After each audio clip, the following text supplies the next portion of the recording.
No Ordinary Time, Franklin and Eleanor Roosevelt, The Home Front in World War II, by Doris Kearns Goodwin. Picture this.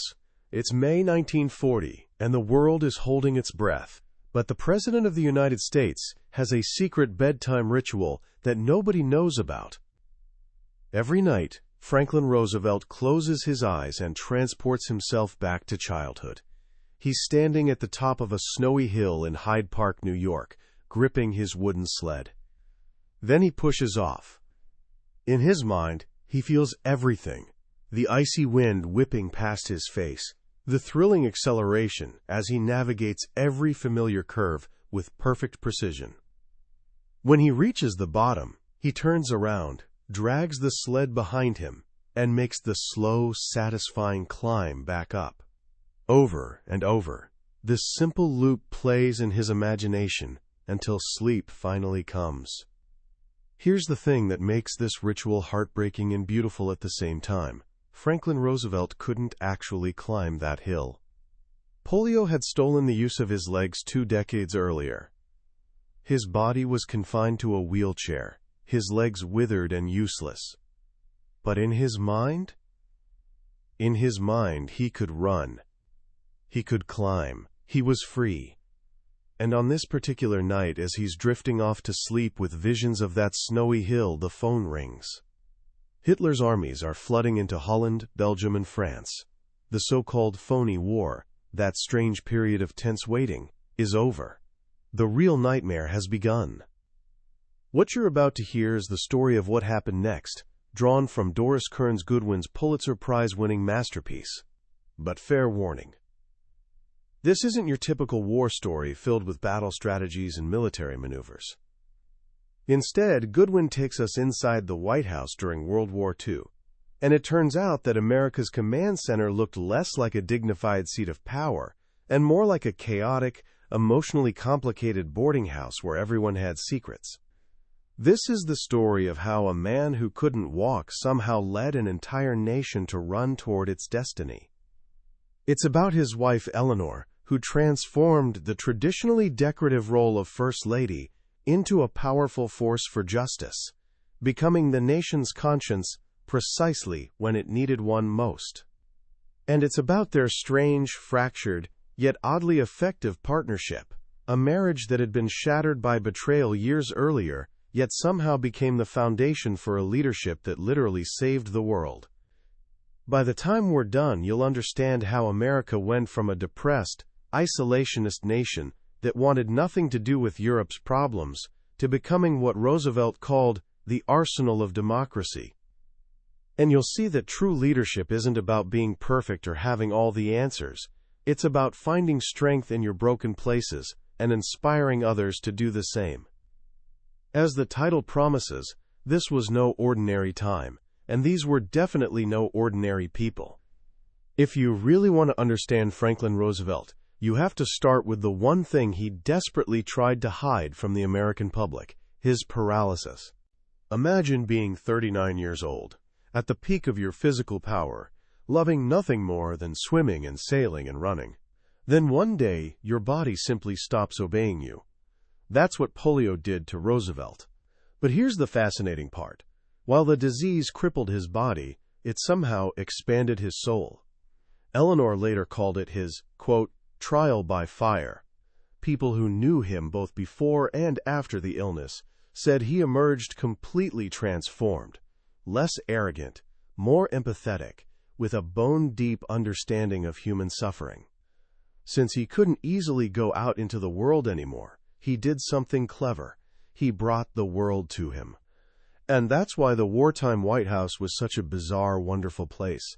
The second floor wasn't just the first family's living quarters.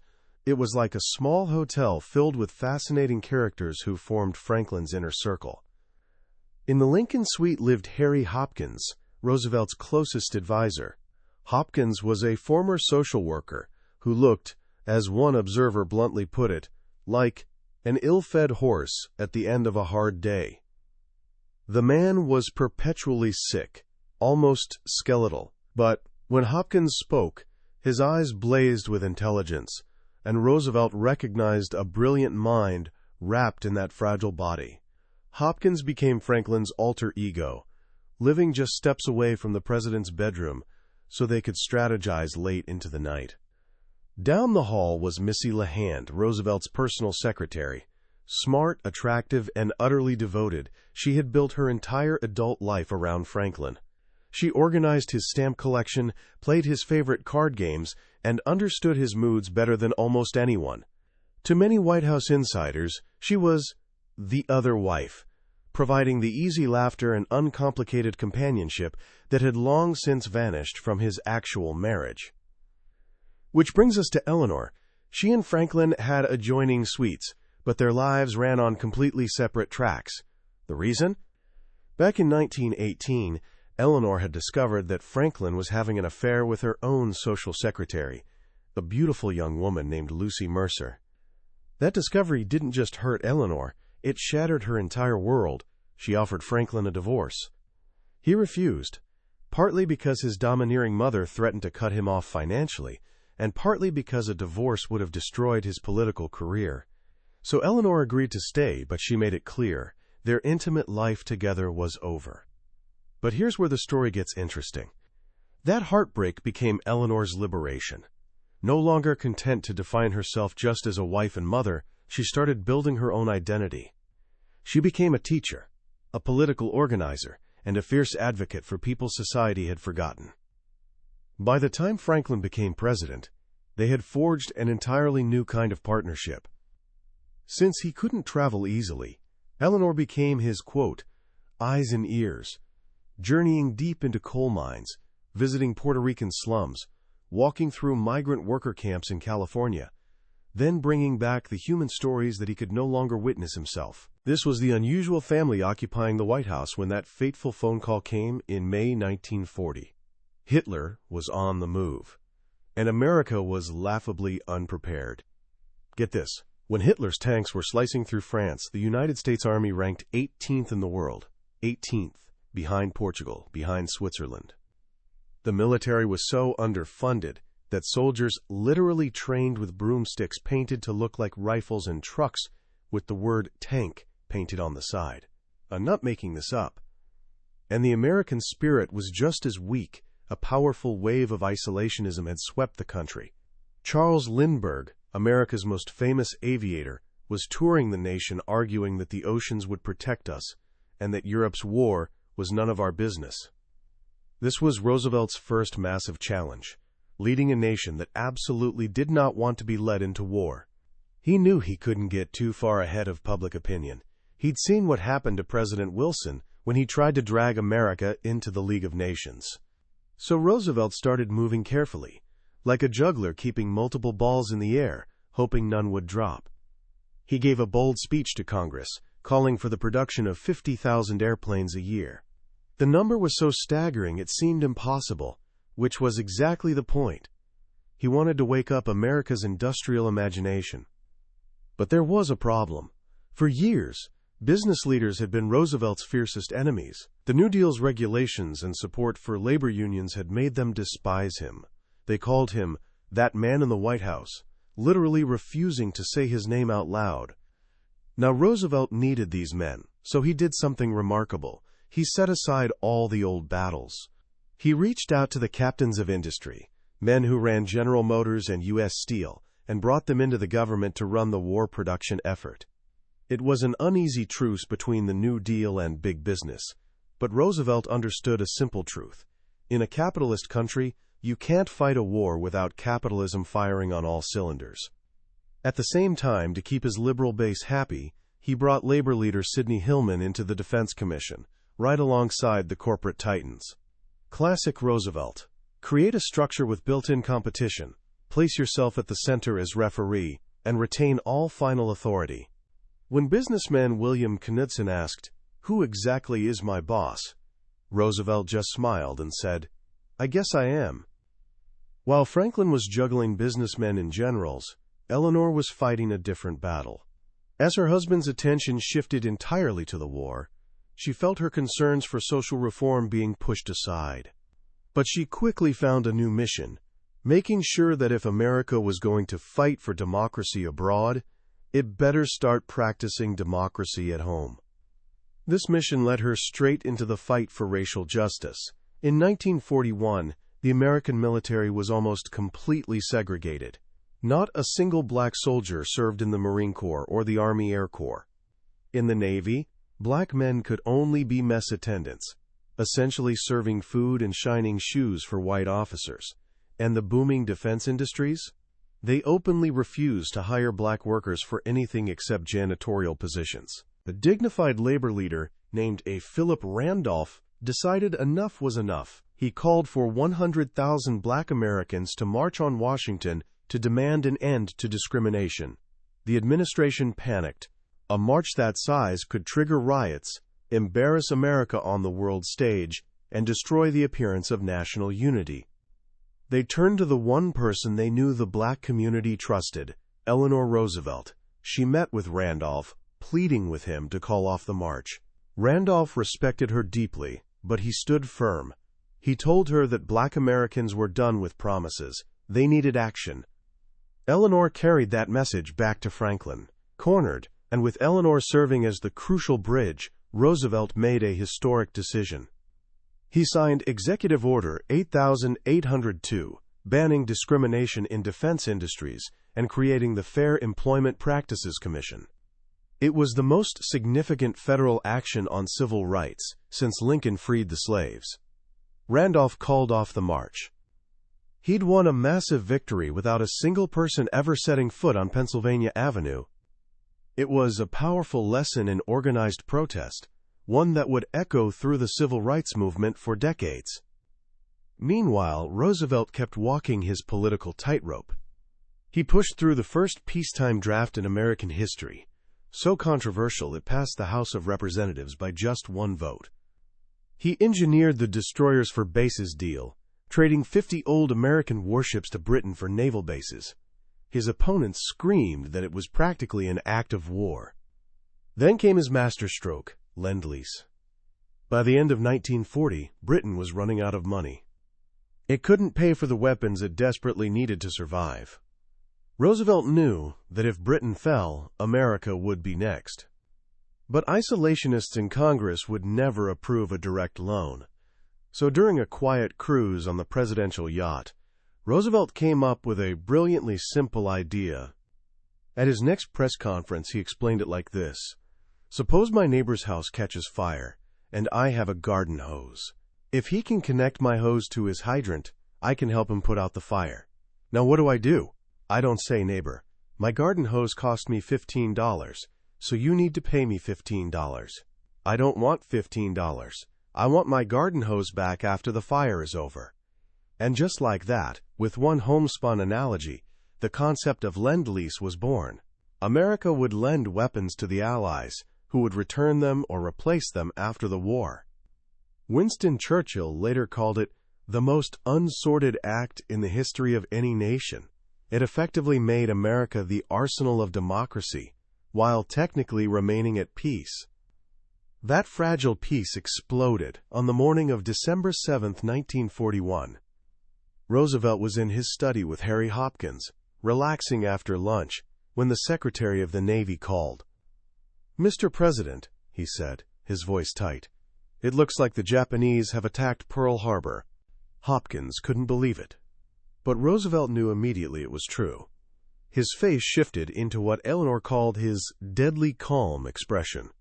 The years of debate, of careful juggling, of walking on eggshells around public opinion, all of it was suddenly over.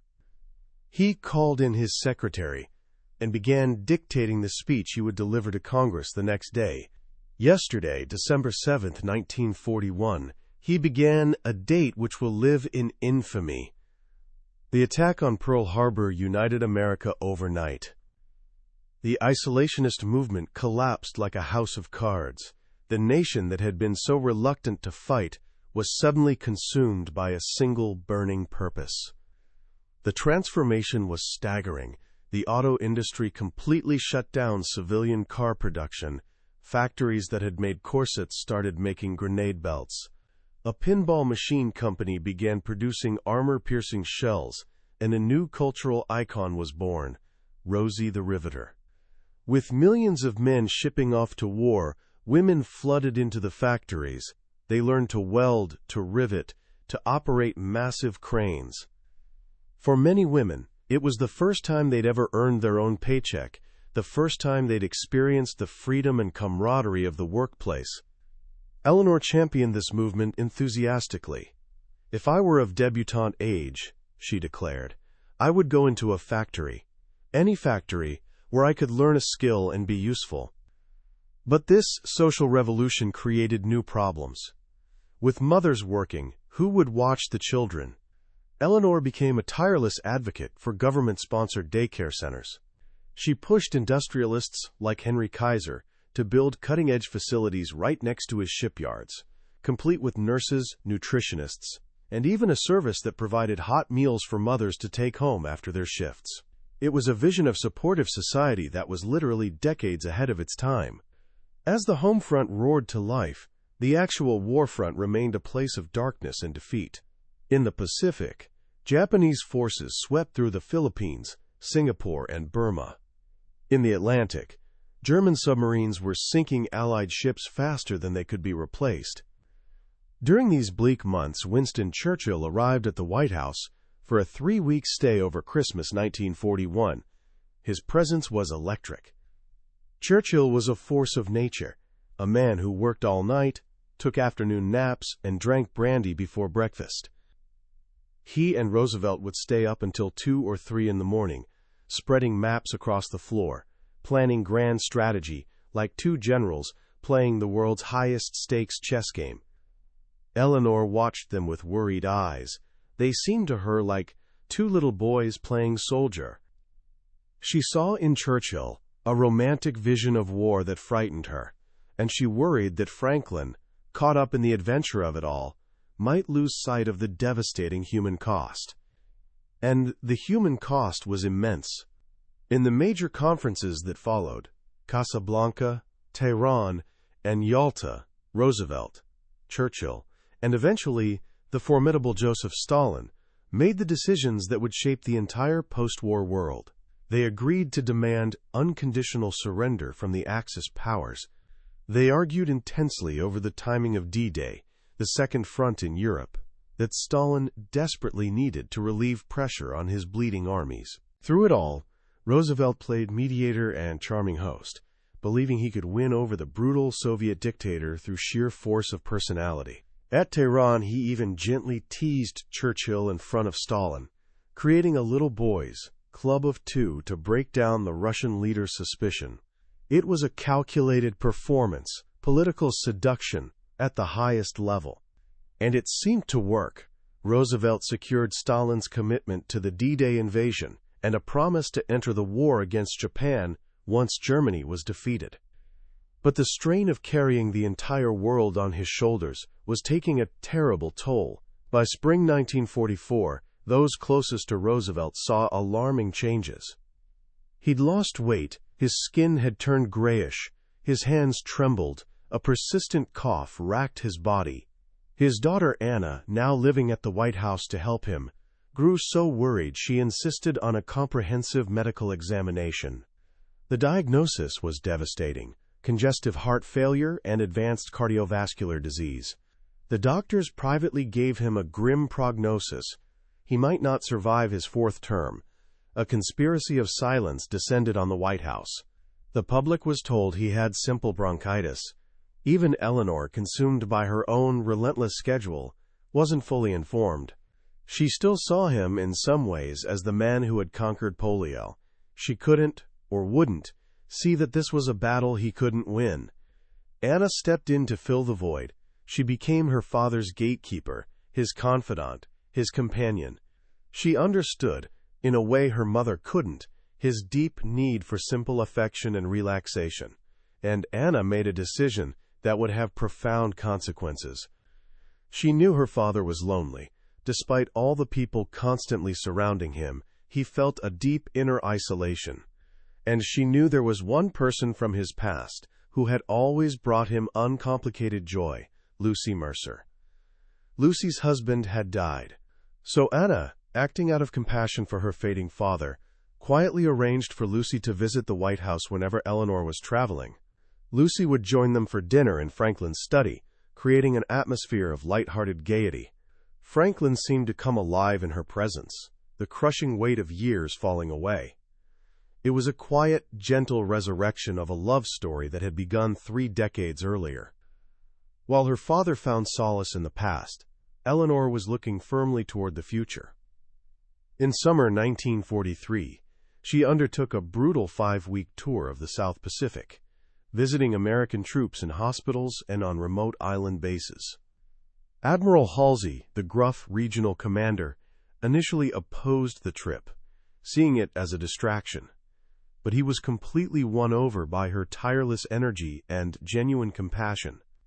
He watched as she walked through ward after ward of horribly wounded men, stopping at every single bed, not as a first lady performing a duty, but as an American mother connecting with sons. "It was a sight I will never forget," he said later. He was so moved, he broke his own rules and allowed her to fly to Guadalcanal, a recently secured island that was still considered dangerous. By spring 1944, Roosevelt knew he was running out of time, but he felt he had to run for a 4th term. The war wasn't won yet, and the fragile architecture of the United Nations hadn't been built. He needed one last burst of energy, and he found it in the campaign. In a driving rainstorm in New York City, he rode for 4 hours in an open car, waving to millions of people, defying Republican whispers about his failing health. That night, he delivered a masterful speech full of humor and fight.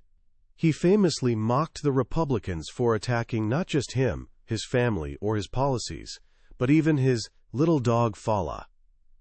The crowd roared with laughter and approval. The old master, as reporters called him, still had the magic. He won the election handily. On the morning of D-Day, June 6, 1944, as hundreds of thousands of Allied soldiers stormed the beaches of Normandy, Roosevelt didn't make a speech about victory or vengeance. Instead, he went on the radio and led the entire nation in a simple, humble prayer he'd written himself.